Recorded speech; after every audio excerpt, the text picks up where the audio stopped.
Hello everyone, আসসালামু আলাইকুম। আমার চ্যানেলের পক্ষ থেকে সবাইকে অনেক অনেক শুভেচ্ছা জানাচ্ছি আমার নতুন একটি ব্লগ ভিডিও দেখার জন্য। নতুন বছরের নতুন দিনের প্রহর থেকেই আজকের ব্লগটা শুরু করলাম। আর সবাইকে নববর্ষের শুভেচ্ছা জানিয়ে আজকের মতো আমার এই ব্লগটি শুরু করছি। আশা করি যে যেখানেই আছেন সবাই আল্লাহর অশেষ রহমতে ভালো আছেন। আমিও আলহামদুলিল্লাহ অনেক ভালো আছি। সকালের নাস্তা শেষ করে সব কিছু গোছগাছ করে দুপুরের রান্নার জন্য জোগাড় হচ্ছি। আর আপনারা তো জানেনই, রান্না করতে করতেই আমি সব সময় আপনাদের সঙ্গে একটু গল্প করি, কারণ দিনের অন্যান্য সময়ে সংসারের অনেকটা কাজ থাকে, তাই ওই সময় আর ওইভাবে গল্প করা হয় না, তাই রান্না করতে করতে একটু গল্প করে নিই। আবারও আপনাদের সবাইকে নতুন বছরের অনেক অনেক প্রাণঢালা শুভেচ্ছা জানাচ্ছি। কি ভাবছেন, একটু অবাক হচ্ছেন তাই না? এই তো সেদিন খুব জাঁকজমকপূর্ণভাবে পিকনিক করে রাত 12টা 1 মিনিটে সবাই মিলে আনন্দ একসাথে উদযাপন করে খুব ধুমধাম করে 2024 সালটাকে বিদায় দিয়ে 2025 সালকে বরণ করে নিলেন। আর রাতের আকাশটা ছিল ওই দিন খুব জাঁকজমকপূর্ণ, পুরো আকাশ তারকাবাজিতে একেবারে পরিপূর্ণ ছিল। আকাশটা যেন একদম কালারফুল হয়ে গিয়েছিল।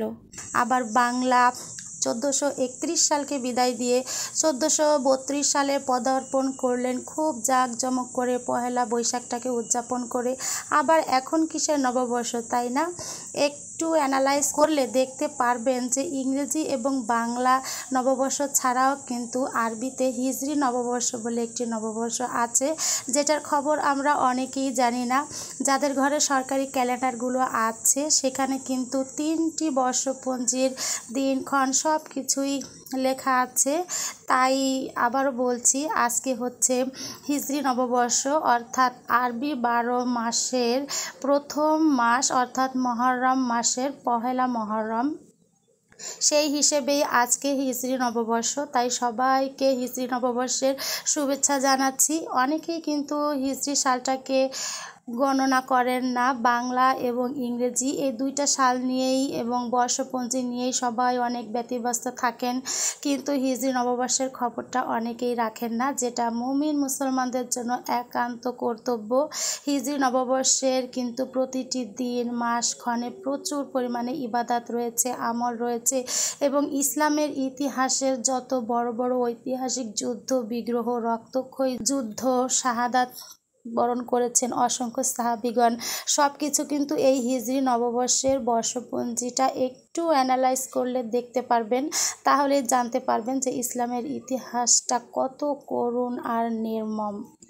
ইংরেজি এবং বাংলা নববর্ষের মূল প্রতিপাদ্য হচ্ছে পুরাতনকে আঁকড়ে ধরে না থেকে পুরাতনের সব স্মৃতিকে ঝেড়ে ফেলে দিয়ে নতুনকে বরণ করে নতুনের দিকে এগিয়ে চলা।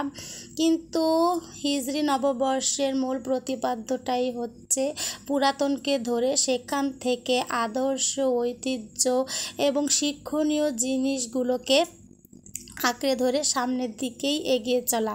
কারণ ইসলামের যত যুদ্ধ বিগ্রহ, আদর্শ এবং শিক্ষণীয় বিষয় রয়েছে সেগুলো ইসলামের শুরু থেকেই নবীজি সাল্লাল্লাহু আলাইহি ওয়াসাল্লামের কাছ থেকে আমাদের শেখা। তাই হিজরি নববর্ষের মূল প্রতিপাদ্যই হচ্ছে পুরাতন থেকেই আমাদেরকে শিক্ষা গ্রহণ করতে হবে এবং সেই হিসেবেই আমাদেরকে সামনে এগিয়ে চলতে হবে। হিজরি 1446 সালকে বিদায় দিয়ে 1447 সালে পদার্পণ করলাম আমরা। আর আজ শুক্রবার হচ্ছে পহেলা মহররম। একদিকে যেমন পবিত্র জুম্মার দিন আজকে, অন্যদিকে তেমনি আরবি 12 মাসের প্রথম দিন অর্থাৎ পহেলা মহররমও আজকে। সেই হিসাবে আজকের দিনটি কিন্তু অনেক বেশি গুরুত্বপূর্ণ, তাৎপর্যময়। মহররম শব্দটি আরবি শব্দ, এর শাব্দিক অর্থ হচ্ছে পবিত্র বা নিষিদ্ধ। এ মাসে কোনোরূপ ঝগড়া বিবাদ বা যুদ্ধ বিগ্রহ ইসলামে নিষিদ্ধ করা হয়েছে, তাই এ মাসকে মহররম মাস বলা হয়। হযরত মুহাম্মদ সাল্লাল্লাহু আলাইহি ওয়াসাল্লাম মহররম মাসে কাফির মুশরিকদের সাথে কখনোই যুদ্ধ বিগ্রহ করেননি। মহররম আরবি বছরের প্রথম মাস হওয়ার কারণে এ মাসের কিন্তু আলাদা একটি মাহাত্ম্য বা বৈশিষ্ট্য রয়েছে, যা অন্যান্য কোনো মাসে নেই। অবশ্য অন্যান্য মাসের আলাদা আলাদা মর্যাদা রয়েছে। মুহররম মাসে দুনিয়ার অসংখ্য প্রধান এবং উল্লেখযোগ্য ঘটনা ঘটেছে। এটা এ মুহররম মাসের অন্যতম আরেকটি বৈশিষ্ট্য। বিশেষ করে এ মাসের 10 তারিখ দিনটি কিন্তু 12 মাসের শ্রেষ্ঠতম ও স্মরণীয় দিনগুলোর মধ্যে অন্যতম। মহান আল্লাহ তাআলা এ মুহররমের 10 তারিখে তার শ্রেষ্ঠ সৃষ্টি লৌহে মাহফুজ এবং যাবতীয় প্রাণীর রূহ মোবারক সৃষ্টি করেছেন। দুনিয়ার সমস্ত সমুদ্র, মহাসমুদ্র এবং পাহাড় পর্বত এ মহান দিনেই কিন্তু আল্লাহ তাআলা সব কিছু সৃষ্টি করেছেন। এ মুহররম মাসে সংঘটিত বিভিন্ন ঘটনার বর্ণনা পবিত্র কোরআন ও হাদিসে অনেক বেশি আলোকপাত করা হয়েছে। তার মধ্যে কয়েকটি হলো, আমাদের আদি পিতা প্রথম মানব হযরত আদম আলাইহিসসালামকে কিন্তু আল্লাহ পাক এ মুহররমের 10 তারিখেই সৃষ্টি করেছেন এবং এ দিনেই তাকে বেহেশত দান করেছিলেন এবং দুনিয়াতে এ দিনেই হযরত আদম আলাইহিসসালাম এর গুনাহ মাফ করে তার সাথে হযরত হাওয়া আলাইহিসসালামের সাথে সাক্ষাৎ করিয়েছিলেন। হযরত মুসা আলাইহিসসালাম এর প্রবল শত্রু মিশরের বাদশাহ ফিরাউন এ দিনে মুসা আলাইহিসসালামকে আক্রমণ করেছিলেন। অতঃপর আল্লাহর ইচ্ছায় ফিরাউন তার দলবল সহ নীল দরিয়ায় ডুবে মরেছিল। এছাড়াও আমাদের মহানবী হযরত মুহাম্মদ সাল্লাল্লাহু আলাইহি ওয়াসাল্লামের পূর্বপুরুষ মুসলিম জাতির পিতা হযরত ইব্রাহিম আলাইহিসসালামকে এ মুহররমের 10 তারিখেই দুনিয়াতে পাঠিয়েছিলেন আল্লাহ তাআলা এবং এ দিনেই হযরত ইব্রাহিম আলাইহিসসালাম তার প্রিয় পুত্র হযরত ইসমাইল আলাইহিসসালামকে আল্লাহর হুকুমে কুরবানি করতে উদ্যত হয়েছিলেন।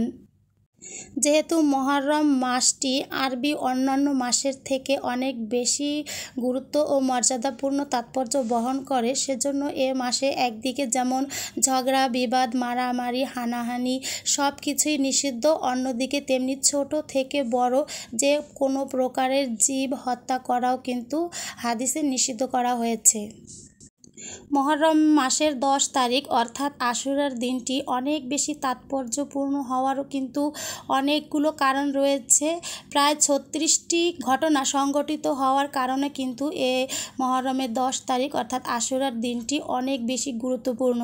এর মধ্যে 34টি ঘটনা অলরেডি নবীজি সাল্লাল্লাহু আলাইহি ওয়াসাল্লামের জীবদ্দশায় হয়েছে এবং একটি ছিল যেটা ইসলামের ইতিহাসের সব থেকে বড় যুদ্ধ, যেটা কারবালার যুদ্ধ। ফুরাত নদীর তীরে এই যুদ্ধ সংগঠিত হয়েছিল নবীজি সাল্লাল্লাহু আলাইহি ওয়াসাল্লামের দৌহিত্র হযরত আলী রাদিয়াল্লাহু তাআলা আনহুর জান এবং মা ফাতেমার নয়নমণি হযরত ইমাম হুসাইন রাদিয়াল্লাহু তাআলা আনহু এবং হযরত হাসান রাদিয়াল্লাহু তাআলা আনহু নবীজির এই প্রিয় দৌহিত্র ইসলামের জন্য কিন্তু রক্ত ঝরিয়েছেন। ইসলামকে প্রতিষ্ঠিত করার জন্য তারা তাদের নিজের জীবনকে পর্যন্ত দিয়ে দিয়েছেন। তাই ইতিহাসের এই যুদ্ধ কারবালার যুদ্ধ নামে পরিচিত। কারবালার এই যুদ্ধের এত করুণ পরিণতি ইতিহাসের অন্য কোনো যুদ্ধে মনে হয় কখনোই সংঘটিত হয়নি। ইসলামের ইতিহাসে নবীজি সাল্লাল্লাহু আলাইহি সাল্লাম মোট 27টি যুদ্ধ করেছিলেন নিজের জীবদ্দশায়। তার মধ্যে কারবালার যুদ্ধ তার অবর্তমানে হয়েছিল, তার জীবদ্দশায় হয়নি। কিন্তু এই রক্তক্ষয়ী কারবালার যুদ্ধটা এত বেশি ঐতিহাসিক তাৎপর্য বহন করে যে ইসলামের যত মুমিন মুসলমান আছে যুগে যুগে যারাই এই ঘটনা জানবে তারাই অন্তর থেকে রক্তক্ষয়ী বেদনায় মলিন হয়ে যাবে।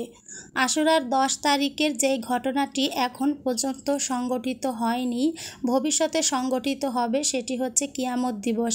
আশুরার এই 10 তারিখ দিনেই আল্লাহ তাআলা কিয়ামত সংগঠন করবেন আর হযরত ইসরাফিল আলাইহিস সালাম তার মুখে শিঙ্গা নিয়ে অর্থাৎ বাঁশি নিয়ে প্রস্তুত হয়ে আছেন। আল্লাহ তাআলার হুকুম যখনই হবে তখনই তিনি শিঙায় ফুঁক দিবেন এবং কিয়ামত সংগঠিত হবে। আশুরার দিনটি মুহররম মাসের ঠিক কোন তারিখে তা নিয়ে ওলামায়ে কেরামদের মধ্যে অনেক মতভেদ রয়েছে। তবে অধিকাংশ ওলামায়ে একরামদের অভিমত এই যে মুহররমের 10 তারিখ দিনটিকেই ইয়ুমে আশুরা বা আশুরার দিন বলা হয়। এই আশুরার দিনে কিন্তু নফল রোজা রয়েছে। যে কোনো নফল রোজা কিন্তু 2টি করে থাকতে হয়, এটা নবীজি সাল্লাল্লাহু আলাইহি ওয়াসাল্লামের নির্দেশ। শবে বরাত, শবে মেরাজ বা যে কোনো নফল রোজাই বলেন না কেন 2টো করে থাকতে হয়, কারণ একটি নফল রোজা থাকলেই অনেকটা ইয়াহুদিদের সাথে আমাদের মিল হয়ে যাবে। তাই মহরমের 10 তারিখে যে রোজাটা আমরা সবাই থাকবো, নফল রোজা, ইনশাআল্লাহ চেষ্টা করব সবাই থাকবো। সেটা থাকতে হবে 9-10 তারিখে, নতুবা 10-11 তারিখে। অর্থাৎ 10 তারিখে যেহেতু আশুরা, সেহেতু 10 তারিখটাকে মাঝখানে রেখেই একদিন আগে নয়তো একদিন পরে দুটো রোজা আমরা সবাই থাকার চেষ্টা করব ইনশাআল্লাহ। এতক্ষণ যে কথাগুলো আপনাদের সঙ্গে শেয়ার করলাম, এর সবটা কিন্তু নিছক আমার মনের কথা নয়। আরবি বই এবং কিতাব পড়ে জেনে বুঝে তারপরেই আপনাদের সঙ্গে বলেছি। আর এই কথাগুলো শুধু আমার এতটুকু কথার মধ্যেই সীমাবদ্ধ নয়। আশুরার দিনের গুরুত্ব ও তাৎপর্য সম্পর্কে আপনারা যদি আরও অনেক বেশি জানতে চান, তাহলে আরবি বইগুলো পড়বেন, তাহলে অবশ্যই ইনশাআল্লাহ জানতে পারবেন।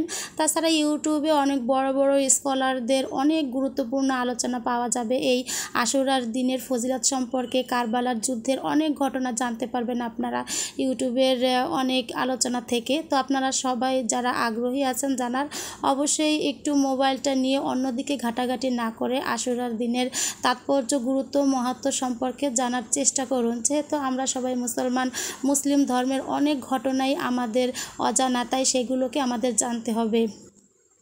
যাই হোক, গল্প করতে করতে এতক্ষণ অনেক কিছুই রান্না করে নিয়েছি। আর এই রান্না করার কারণ হচ্ছে আজকে আমাদের গেস্ট আছে, একজন বিশেষ গেস্ট, তার জন্য আমরা এই সব রান্নাবাড়া করছি। আর গেস্ট কিন্তু বাসায় আসছে না, আমাদের এই অতিথিটা হসপিটালাইজ রয়েছে, তাই সে অনেক অসুস্থ। তাই তার সঙ্গে যারা আশেপাশে রয়েছে তাকে তত্ত্বাবধানের জন্য তাদেরকে খাবার দিতে হবে। অতিথি বা মেহমান যাই হোক না কেন, ছোট হোক কিংবা বড় হোক, গরিব হোক কিংবা ধনী হোক, সেটা বড় কথা নয়। সব থেকে বড় কথা হচ্ছে মানুষের মন। আর তার থেকে সবচেয়ে বেশি বড় কথা হচ্ছে মানুষ যখন কোনো বিপদে পড়ে, তখন কিন্তু অবশ্যই তাকে যেভাবে হোক, অর্থ দিয়ে হোক, বুদ্ধি দিয়ে হোক বা খাওয়া দাওয়া করে যেভাবে হোক, তাকে সহযোগিতা করা প্রতিটি মুসলমানের কর্তব্য। অতিথি আসলে কখনোই রাগ হওয়া যাবে না, কারণ অতিথির রিজিকটা কিন্তু আল্লাহ তাআলার পক্ষ থেকেই আপনার ঘরে আসে। রিজিকের মালিক যেহেতু আল্লাহ তাআলাই এবং একমাত্র আল্লাহ তাআলাই, তাই আপনার রিজিকটা যেমন আল্লাহ তাআলার পক্ষ থেকে আসে, ঠিক তেমনি আপনার ঘরে যখন কোনো অতিথি আসে, তার রিজিকটাও কিন্তু আল্লাহ তাআলার পক্ষ থেকেই আসে। অতিথি হচ্ছে রহমত। কারণ আপনি একটা জিনিস দেখবেন, সবাই কিন্তু ঘরে অতিথি আনতে পারে না, চাইলেও আনতে পারে না। আবার অনেকে আছে নিজের ঘর থেকে ঠেলে হলেও অতিথিকে সরিয়ে দিতে পারে না। এটা আল্লাহ তাআলার অনেক বেশি রহমত ও বরকত। তাই অতিথি যখন ঘরে আসবে, সেটা সুস্থ হোক আর অসুস্থ হোক, সবসময় আল্লাহ তাআলার উপর রাজি খুশি মনে থাকতে হবে। ভিডিওর একেবারে শেষ পর্যায়ে চলে এসেছি, তাই একটি গুরুত্বপূর্ণ মেসেজ হলো, গত শুক্রবারই ছিল পবিত্র মহরম মাসের প্রথম দিন, অর্থাৎ পহেলা মহরম। ওই দিনই আমার এই ভিডিওটি আপলোড করার কথা ছিল, যেহেতু সময় স্বল্পতার কারণে ভিডিওটি পাবলিক করতে পারিনি, তাই আজকে ভিডিওটি পাবলিক করলাম। অনেক কথা হলো, অনেক গল্প হলো, আজ এ পর্যন্তই রাখছি। সবাই ভালো থাকুন, সুস্থ থাকুন, নিরাপদে থাকুন, নিজেদের যত্ন রাখুন এবং ইসলামের ইতিহাসকে জানার চেষ্টা করুন। আসসালামু আলাইকুম।